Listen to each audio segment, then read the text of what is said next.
it's just fine with me. Modus ponens is the plan. Serve you logic, I am the man.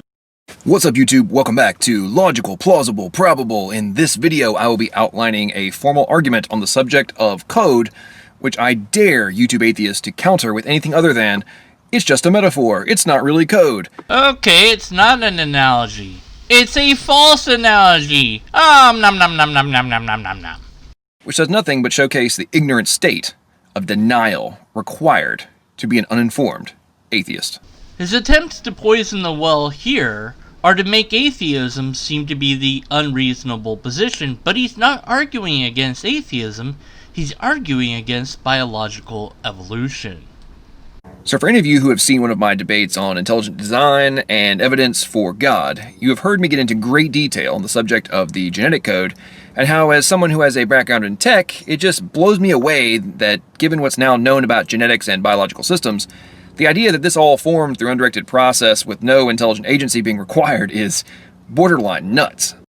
Your authority in technology has nothing to do with the topic at hand, which is biology. So you're merely appealing to your own personal authority, but your authority here is the wrong one. Your appeal to personal incredulity here is also irrelevant. Just because you don't understand it or you can't make sense of it, it doesn't make sense to you, you can't believe it, that's wholly irrelevant. That's not how we decide that something is or isn't true. Since all atheist and agnostic YouTubers want to talk about are hypotheticals, I'm curious to see if they can actually reach a sound conclusion other than mine if they actually take it seriously. Every argument before me and any argument after me that doesn't address my argument in the way that I want it to be addressed is wrong. They weren't taking it seriously enough.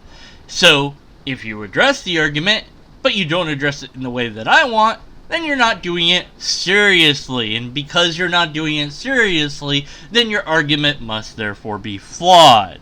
Of course, this moves the goalpost indefinitely back because, well, you did take it seriously, but you didn't get to my conclusion, so you must have not really taken it seriously. But I did take it seriously, but you didn't reach my conclusion, and on it goes. More specifically, reach a sound conclusion without fantastic assertions and clear evidence of both atheist Fantasyland projection complex and the droid C, also known as the desperate rejection of intelligent design. And I could very well say the same about intelligent design and about creationism and say, well, you're insane and you're ludicrous and you're just dismissing the science out of hand and you haven't taken it seriously and you haven't understood it and you haven't looked at it, you haven't read anything about it, you haven't watched any videos about it. I could say all sorts of things like this. And they might be true, but that's not relevant to whether or not you actually give me an argument one way or the other.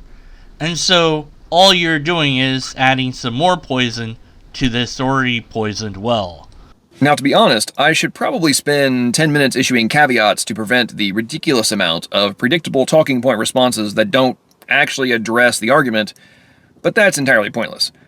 I swear, half of YouTube atheists who leave comments don't actually watch the videos they comment on. Either that or they're too stupid to comprehend the points that are being made in the videos they comment on. Half of all theists that disagree with me are wrong, and the other half are morons. The ones that do agree with me are right. And anyone that doesn't watch my video, well, they're just wrong.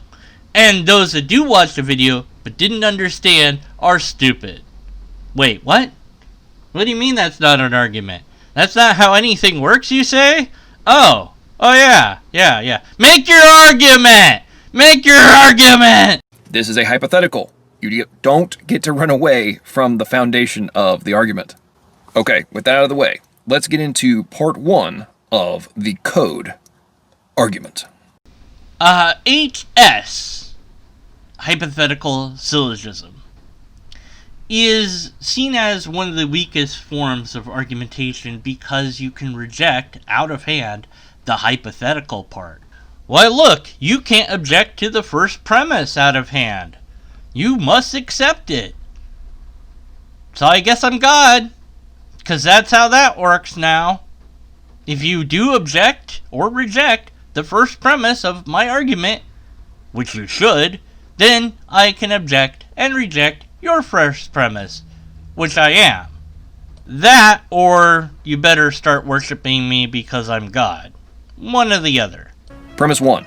All codes require arbitrary values being assigned to representative impulses, signs, or symbols. Premise 2. Code values and syntax must be determined before messages can be encoded, transmitted, and decoded. Premise 3. All codes require a translation mechanism, adapter, key, or process of some kind to exist prior to translation. Premise 4. Translation of encoded values does not transform one symbol into another. The representative symbols are interpreted to be equal. Premise 5. The genetic code contains all of these factors. Premise 6. All of these requirements depend on foreknowledge of the intended outcome. Premise 7. All known codes require intelligent agents to create these requirements. Premise 8. All life requires genetic code to exist. Therefore, intelligent agency is required for life to exist. You equivocate the word code in almost every single case in this argument. Now you'll note I reset the logical fallacies back to 0. All the fallacies you had going into the argument, I'm ignoring by just looking at the argument. And I'm ignoring the fact that it's a hypothetical. Well, that is to say, the argument's not a hypothetical argument, but the overarching idea that the argument is under is a hypothetical. That we're supposed to set aside that by code it means this one thing and pretend that code means something else that it doesn't mean.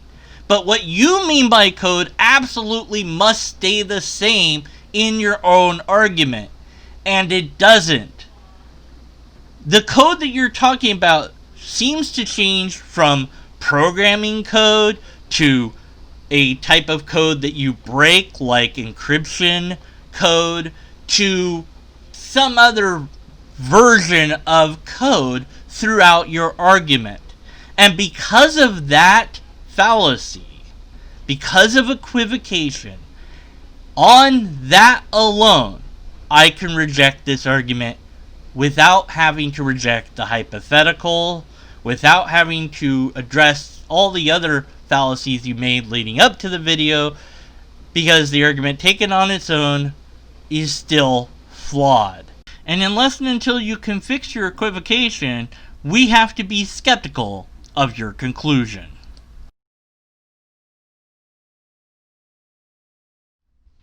Dun, dun, dun, dun, dun, dun, dun, dun.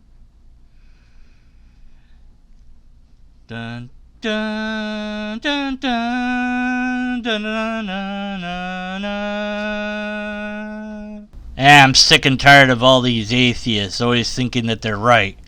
I wish we could just shut them all up and prove them wrong once and for all. Well, it so happens I've spent a lot of money on this next project so we can do just that.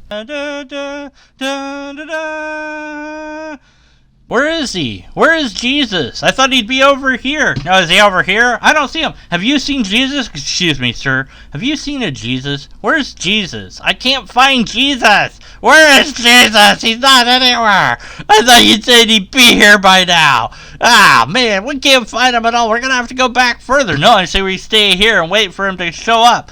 Wait, we should go back to the beginning of the universe. Back in time, ba ba ba, back in time, da da da, going back in time, ba da ba da ba, back in time.